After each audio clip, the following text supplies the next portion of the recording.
Vă salut și bine ați venit pe canalul meu. Pentru că am văzut că ați fost foarte interesați de clipul în care am preparat micii, v-am arătat cum se prepară micii pentru a vă ieși exact ca în piață sau ca un obor, cum știți mulți. Azi vă ofer încă un mod de preparare pentru micii din comerț. Am și eu o caserolă, cumpărați mici proaspeți din comerț.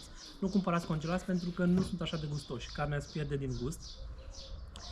Și o să vă arăt cum îi preparăm într-un mod un pic mai neobișnuit. Nu ați văzut încă clipul în care vă prezint cum preparați micii ca un profesionist, o să vă las un link în descriere și puteți să-l vizionați după ce terminați acest clip. Pentru această rețetă avem nevoie de o caserolă de mici din comerț, pâine și niște bere. Așa cum o să vedeți și în celălalt clip, avem nevoie de bere pentru a turna peste mici. Să-ți fac caserola.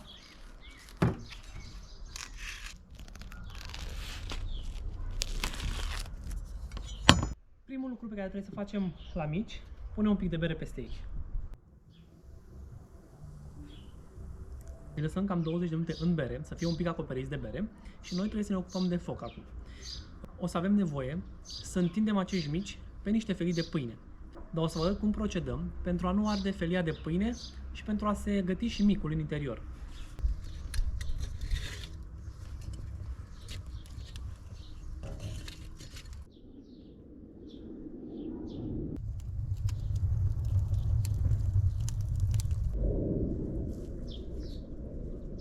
La drumul la foc și până atunci trebuie să pregătim mici.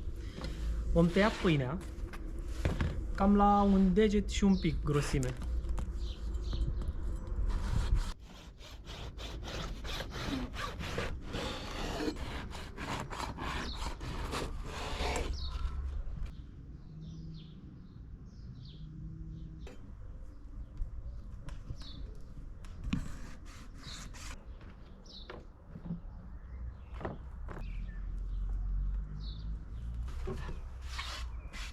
Un lucru foarte important la această rețetă.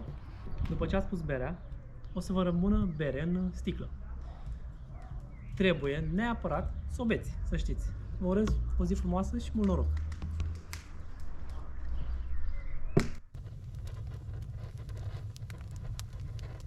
Și acum să continuăm rețeta. Luăm pâinea și acum vom întinde pasta de mici pe pâine. Așa cum v-am spus și în clipul trecut, în care v-am prezentat exact cum preparați micii, de fapt cum îi puneți pe grătar. Eu am aici bere, nu mai e nevoie să mă ung pe mână. Și micul să ia foarte ușor din caserolă.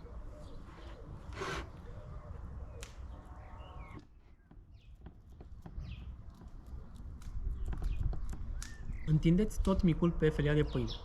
Dar foarte important, micul, pasta de mici, trebuie întinsă până în margine, chiar să iasă un pic în exterior, pentru a nu se prăji pâinea pe margine.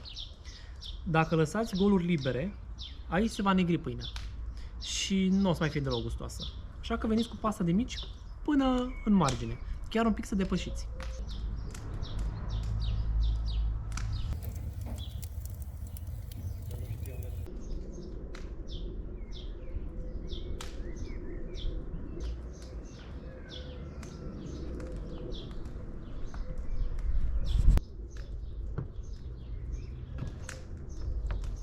Un alt lucru foarte important este acela că trebuie să întindem pasta de mici uniform pe pâine. Să nu avem o bucată de pâine mai groasă cu mici și o bucată mai subțire.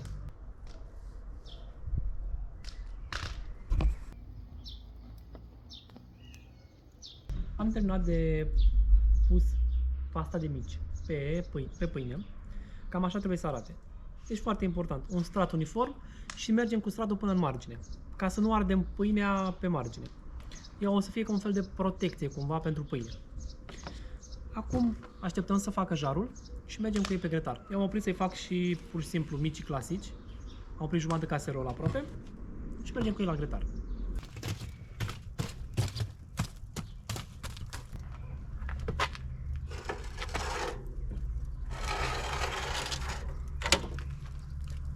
Am ajuns la grătar. Jarul încercați cu palma, cu exteriorul palmei. Trebuie să rezistați 5 secunde. Nici mai mult, nici mai puțin. Jarul e gata și urmează să punem doar pe partea cu carne.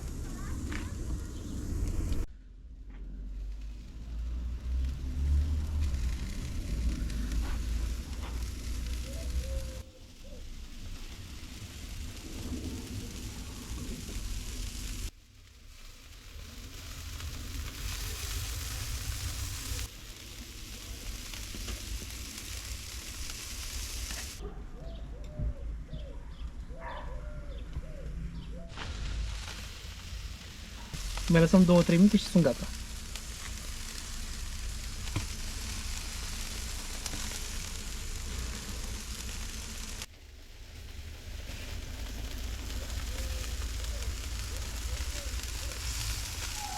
Micii noștri pe pâine sunt aproape gata. Cam așa trebuie să arate.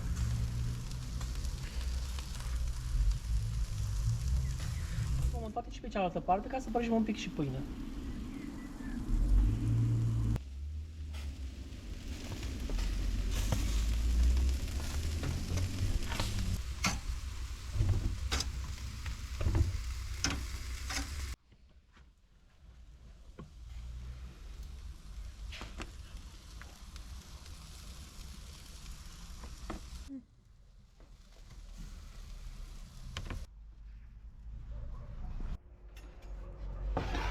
Cam atât de simplu se prepară acești mici. Micii pe pâine. Sunt foarte ușor de gătit. Nu aveți cum să-i lăsați nefăcuți pentru că ei sunt foarte subțiri, într-un strat foarte subțire și se face foarte repede. Și credeți-mă că sunt foarte gustoși. Haideți să încercăm unul, automat cu muștar.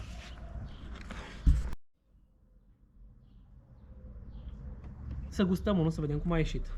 Dar sunt sigur că sunt foarte gustoși pentru că am mai făcut și săptămâna trecută. Foarte gustoși. Mă scuzați că vorbesc cu gura plină, dar nu mă pot abține. Vino mai aproape să se vadă că sunt gătiți la interior. Deci ei sunt gătiți foarte bine și la interior și nu sunt uscați.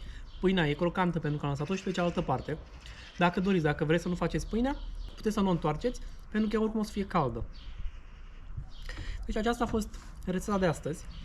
Aceasta a fost de fapt ideea pentru încă un preparat pe care îl puteți găti în weekend, chiar weekendul acesta. Aștept în comentarii să-mi spuneți părerea dumneavoastră și poate îmi lăsați și alte idei să le încercăm împreună aici, să vă zic părerea mea despre ideile dumneavoastră. Vă recomand să-l încercați cu mare încredere. Dintr-o caserolă de mici puteți să faceți câțiva doar să încercați și o să fiți surprinși de cât de gustoși vor ieși și cât de interesant este textura de mic, carnea de mic, cu pâinea care o e ușor crocantă.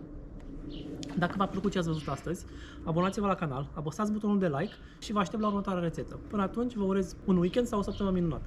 La revedere!